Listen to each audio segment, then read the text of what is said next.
Hi everyone, welcome back to my channel. Today I thought I would give you a little run through of how I have everything set up with my Hobonichi Weeks. I've been playing with it for about 2 months now and I've decided it's perfect for me and I'll explain to you why. Now, having a look at this, everything I need, including my Hobonichi, is contained in one cover. It doesn't even weigh that much, so it's great for me to take in my handbag. Whereas in the past, I have spent a couple of years in a happy planner, and as much as I love them, they are big and they are bulky.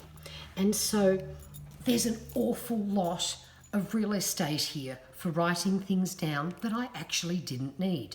So I made it always look pretty every week, but honestly, I really didn't need that much space. So the next thing I tried was I spent a year actually in A5 rings, which I also loved.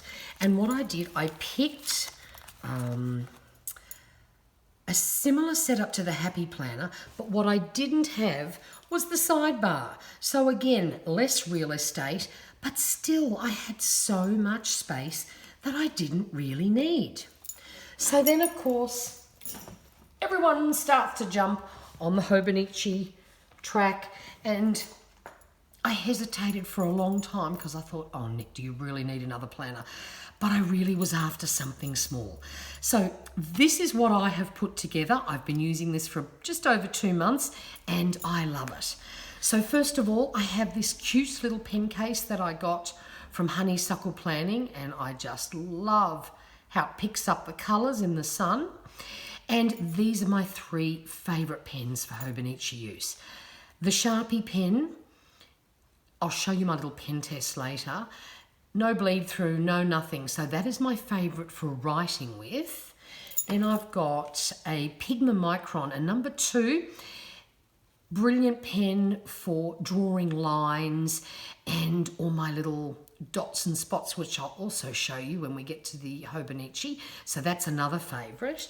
And then I like to have a pencil with me. This is just a El Cheapo mechanical, but it works perfectly. So when I want to sort of line up boxes, I just put little dots down, and that way I get them all nice and neat and even. So I've got those 3 things here. They're a must carry for me, and they're the ones I find I'm using all the time. Now this cover I have had for a few years. It's a standard traveller's notebook size. I got it on clearance one day at Big W. It's nice and solid. It's quite thick. It's not floppy. I love that. It's black, so it doesn't show dirt. And honestly, it goes in my handbag with ease, and it is holding up beautifully. Just a little charm that I made for myself with some ribbon, and seeing it's winter, a nice little velvet bow charm with a pearl I thought was appropriate for this time of the year. Now, inside, this is a great setup in that it has 2 slip-in pockets. So in the front here, I carry some pretty and practical things. This little old stencil is actually 2-part, but I don't use the other part. But it's been invaluable for drawing little dots and little squares on the pages. So that has to come with me. I have a few little washi samples in case I need them when I'm out and about. I made this little card with some of my favourite washi, and seeing coffee is one of my favourite things. Had to have that included on there. And I've just got a few little practical things in here. For example, I've got this little metal thing is a perfect mini ruler, draws beautiful straight lines. I've got some little cutie pie things. These are all from the Planner Society that some of them I haven't used yet, but I thought handy to keep in there. And I've got a few little pretties hidden in there as well. And then the last thing, I have a few kits. I've actually only done 1 week of decorating with a kit because I've been experimenting using up my stash, but I have bought some kits, and I just cut down an A4 size plastic protector pocket thing that I had, just so that when they're sitting in here, they don't get damaged. So all of that goes in there nice and easily, and it's easy to transport around the place. Then I also had this handy little contraption that came in another planner that I had bought off eBay ages ago. It has a front slip pocket, so in there I keep my pencil board, pencil board. I find this invaluable because I do not want marks on the previous page, or especially the next page, indentations and stuff like that. Don't like it. So pen board's vital, so I pop that in there. Now this is supposed to have business cards in it, but I've used popped some sticky notes in because I use sticky notes for all advanced planning, and then I just tear them out and actually write them in my planner when I am doing the following week, because I only do 1 week in it at a time. And then I've also popped this in here because I did experiment with stamping for the first time in my Hobonichi.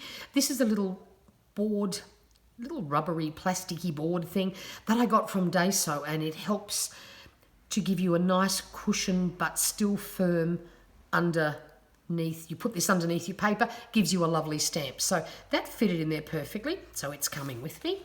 Then I've got a cute little collection of mini stickers that I had in my stash, and they just happily live in there. Now I have an insert in here. This one I have had going for ages, and it's one of my favorites. It has things like my hashtag lists for Instagram and stuff like that. Just some handy little lists that I like to keep with me at all times. So that's that insert there. Then this is a new thing that I am trialing. I discovered commonplace books a little while ago, and I've decided to add one in here. This is going to be my winter edition, so anytime I find something inspirational, a quote, a recipe I want to try, you write it all down in one place, and all those naughty little pieces of paper that I love to write things on that end up in the bin or get lost, it's to stop all that and to keep everything in one place. So that's what we're trialing in that. And then, of course, here is my actual Hobonichi. Now, one of the things I did when I purchased this is I got the clear cover on cover straight away. I actually have the black Hobonichi that has the white stripe down the middle, but I really didn't care what the cover looks like because I'm never going to see it. This is my current insert that I've made to put in underneath the cover. It's got some beautiful glittery cardstock and some pretty little die cuts. And then every season, every holiday, whenever I feel like a new cover, I just make one and I slip it in underneath. So it doesn't matter what your Hobonichi actually looks like. Now, I have not decorated inside here like everyone else has with washi strips and things, because I don't really know what I want there, so I've left that blank. The same at the moment goes for the yearly spread. Couldn't decide what I wanted to track or what I wanted to show in here, and the little squares are very small, so I really haven't touched that yet either. Then we have monthly. I made my own little tabs with some paper, some little stickers, and then some of that sparkly vinyl contact stuff that was really popular for a while, just to give them some strength, and they're holding up beautifully. So I actually got this in April, but didn't do the April monthly.